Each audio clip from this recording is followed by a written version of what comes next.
গভীর রাত, তীব্র বৃষ্টি। আমি এই মুহূর্তে দাঁড়িয়ে আছি ফেনী জেলা পরশুরাম উপজেলা ১ নং মির্জানগর ইউনিয়ন নিষ্কালিকাপুর বল্লামুখা বেদিবাঁধের উপরে। তো আজকে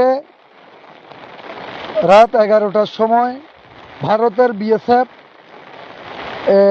এসকলেটর নিয়ে এসে আমাদের বল্লামুখা বেদিবাঁধের পশ্চিম পাশে একটি খাল খনন করার চেষ্টা করছে।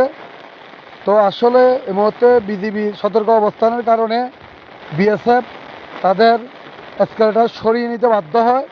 পরবর্তীতে এখন এই মুহূর্তে এই তীব্র বৃষ্টির মাঝেও বাংলাদেশ সীমান্তে বিজিবি এলাকাবাসী সতর্ক অবস্থানে আছেন। আর ভারতের সীমান্তে ভারতের বিএসএফ অবস্থানে আছেন।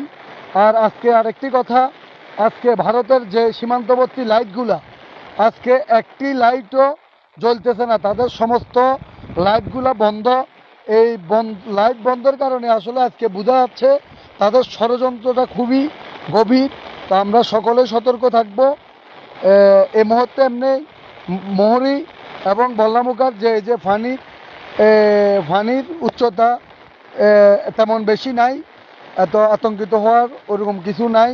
আমরা সকলে সতর্ক থাকবো ইনশাল্লাহ। ঠিক আছে, আল্লাহ হাফেজ, সালামু আলাইকুম।